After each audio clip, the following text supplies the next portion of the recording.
Hello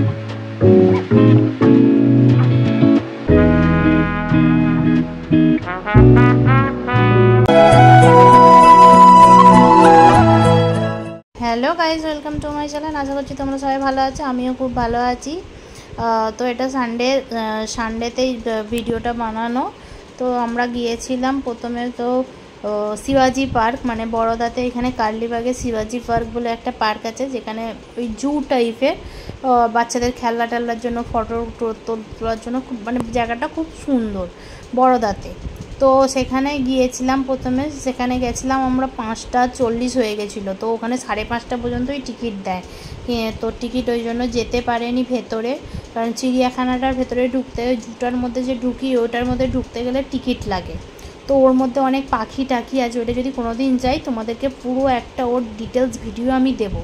তো আমরা ঠিক করলাম, বলে এদিক ওদিক একটু ঘুরে টুরে, সামনে একটা ল্যাপার্ড আছে, এই রাস্তাটা দিয়ে গেলে সামনে একটা ল্যাপার্ডের আছে, ল্যাপার্ডটাকে সেদিনকে দেখতে পাইনি আমরা। এমনি গেলাম এই সাইডে একটা নদী খাল মতন আছে, খালে কুমির থাকে, প্রচুর কুমির থাকে, বাট সেদিনকে একটাই কুমির ছিল আর কাদার মাখামাখি ছিল। তো মানে বোঝা যাবে না, যে আমি যদি ফটো তুলি ওটা বোঝা যাবে না যে ওখানে কুমির শুয়ে আছে। আর এখানে বিশাল বড় বড়, ওই জুয়ের ভেতরে এক জায়গায় আছে বিশাল বড় বড় কুমির। তো তারপরে আবার যখন আমরা ব্যাকে আসছি, ল্যাপার্ড দেখতে পাইনি, ছেলেটাকে নিয়ে মানে আমার আর তোমার দাদার ফার্স্ট ঘুরতে যাওয়া। তো তোমার দাদাকে বললাম তাহলে ওর মার সাথে আমার সাথে একটা ছেলেটাকে স্লো মোশন ভিডিও করে দাও। তো তোমার দাদা সেই স্লো মোশন ভিডিওটা করছে, কারণ আমরা এখান থেকে আবার বেরিয়ে যাবো, কারণ কিছু দেখার নেই, ওই জুটাই যা দেখার আছে, এর বেশি আর ওখানে কিছু দেখার নেই, কে গাছপালা এসব কে দেখতে যাবে। তো ওখান থেকে আমরা ঠিক করলাম যে পোলো গ্রাউন্ড বলে একটা জায়গা আছে, যেটা বিশাল মানে গ্রাউন্ড, সেখানে মেলা হয় খুব সুন্দর। আন্ডার ওয়াটার যে ফিস এটা দেওয়া ছিল, ওইখানে ওই পোলো গ্রাউন্ডে বসেছিলাম। এবার আমি ভেবেছিলাম রথ আসছে, তো রথের জন্য আমি ভেবেছিলাম ওখানে মেলা টেলা বসে, তো ওখানে যাব। মেয়েটাকে কোলে নেওয়া হয়নি, তাই ও অন্যদিকে যাচ্ছিলো, আমি ধরতে গেছি, এমন ছুটলো, দিয়ে পড়ে হাত কাটার পরে ঠিক আছে চলো, আবার জল টল দিলাম, দিয়ে এরপরে ওই সাইডটা যে দেখতে পাচ্ছ স্ট্যাচুগুলো, জিরাফ টিরাফ, ওইগুলো অ্যাকচুয়ালি নতুন করেছে এইবারে। আমি এর আগেও 2বার গেছি, কিন্তু আমি কোনো দিন দেখিনি এইগুলো এই ফার্স্ট টাইম দেখলাম। আর এখানে একটা জিনিস আছে, এই রকম যে গাছগুলোতে কি সুন্দর নকশা করা, মানে মরা গাছগুলোকে এরা কাটে না, এরা এত সুন্দর ওর মধ্যে কারুকার্য করে, মানে দেখলেই মন ভরে যাবে এইরকম।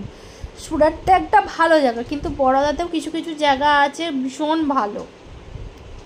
তারপর ওইখান থেকে আমরা আবার বেরিয়ে গিয়ে যাচ্ছিলাম সেই পোলো গ্রাউন্ডে, জানি না তো গেলাম, গিয়ে পোলো গ্রাউন্ডেতে কিছুই ছিল না, ঘুরে টুরে চলে এলাম। তোমার দাদা বললো কি গো, পোলো গ্রাউন্ডে মেলা কোথায়? আমি বললাম আমি শুনলাম মেলা বসবে, ওই জন্য আমি বললাম। তো রথের দিন ইস্কন যাওয়ার কথা ছিল, ইস্কনেও যেতে পারিনি, তাই ওই জন্য আমি জানি পোলো গ্রাউন্ডে দেখে নেবো, ওই জন্য পোলো গ্রাউন্ডেই যাচ্ছিলাম। কিন্তু পোলো গ্রাউন্ডে গিয়ে দেখছি কিছু নেই। তো আমি কি করব, সেখান থেকে আবার তোমার দাদা আবার যেতে যেতে বলছে পোলো গ্রাউন্ডে যদি কিছু না থাকে তাহলে আমরা সোজা বেরিয়ে যাব এতে সুরসাগর লেক আছে সেখানে। তো ওটা হচ্ছে অ্যাকচুয়ালি সুরসাগর লেকটা মানে হচ্ছে মঙ্গল বাজার বলে, বড়দার এটা ফেমাস বাজার। সব জায়গায় যেরকম বড় বাজার মার্কেট, মানে বড় বড় মার্কেট, এইটাও এরকমই, এটাকে মঙ্গল মার্কেট না মঙ্গল বাজার বলে, এরকম কিছু একটা বলে। তো এইখান দিয়ে এই জায়গাটার নাম কালাঘোড়া, কারণ এই কারণেই ওই ঘোড়ার ওপরে যে শিবাজি বসে আছে, তাই জন্য জায়গাটার নাম কালাঘোড়া। তো ভালো জায়গাটা, এখানকার জায়গাগুলো কিছু কিছু জায়গা আছে ভীষণই সুন্দর জায়গা, যেমন এই সার্কেলগুলোর মধ্যে এরা কারিকার্য করে রাখে, কোথাও এইরকম অনেক জায়গায় অনেক কিছু আছে, কোথাও গন্ডার আছে, কোথাও হাত মানে এলিফ্যান্টও আছে, অনেক রকমের এখানে মানে মোড়ে এই সার্কেলগুলোতে এরকম ভেতরে অনেক কিছু আছে। তো আমরা যখন যাচ্ছি, তারপরে ওইখান দিয়ে যাওয়ার সময় ওই যে গাছটা দেখতে পাচ্ছ, ওই গাছটা কি সুন্দর, মানে কোনো দিন দেখাবো সামনে থেকে, এখানকার গাছের ছবি কোনো দিন দেবো আমি কমিউনিটিতে। মরা গাছগুলো তো এত সুন্দর কারুকার্য করে রাখে, রাত্রিবেলা তো বলতে গেলে আউটস্ট্যান্ডিং। সারা রাস্তাতে কিছু কিছু রাস্তা জায়গায় আছে, লাইটিংগুলো এত সুন্দর আমার দেখতে লাগে, মানে কি বলবো, খুব সুন্দর। মানে এখানকার বড়দার জায়গাও মোটামুটি সুন্দর, আর বড়দাটা বেসিক্যালি পড়াশোনার জন্য বেস্ট জায়গা।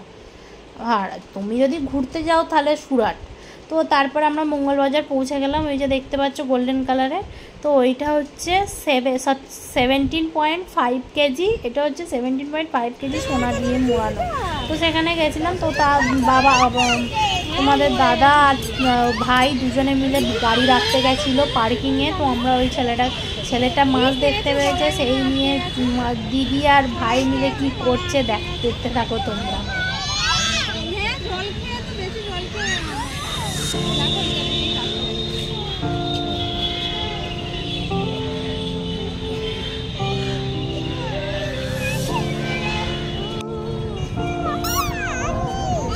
বাবা নিচে নাম, কি ওখানে উঠতে নেই, বাবা নিচে নাম। সে তো এবার দিদি ঘুরছে বলে সে দিদিকে ধরবে বলে তার মায়ের পেছনে এরকম করে ঘুর করে ঘুরেই যাচ্ছে। সে সারাক্ষণ মানে গিয়ে যে কি করছিল, কি আনন্দ পেয়েছে ধারণার বাইরে। সে একবার কি করবে এদিক যাচ্ছে, একবার আমার দিকে দেখে মা করে, আবার একদিক দিদিকে ধরে গেল। এবার একটা কাক দেখতে পেয়েছে, কাকটার সঙ্গে যে কি করছিল ওই জানে, মানে কাকটার পেছনেই পড়ে গেছে। চলো দেখতে থাকি। এই জায়গাটাকে সুসাগর লেক বলে। এই শিপটা হচ্ছে 17.5 গ্রাম সোনা দিয়ে তৈরি। তো যদি ভিডিওটা ভালো লেগে থাকে তো লাইক শেয়ার সাবস্ক্রাইব করে দাও, আরও নতুন ভিডিও তাড়াতাড়ি চলে আসবে। চলো টাটা, বাই বাই।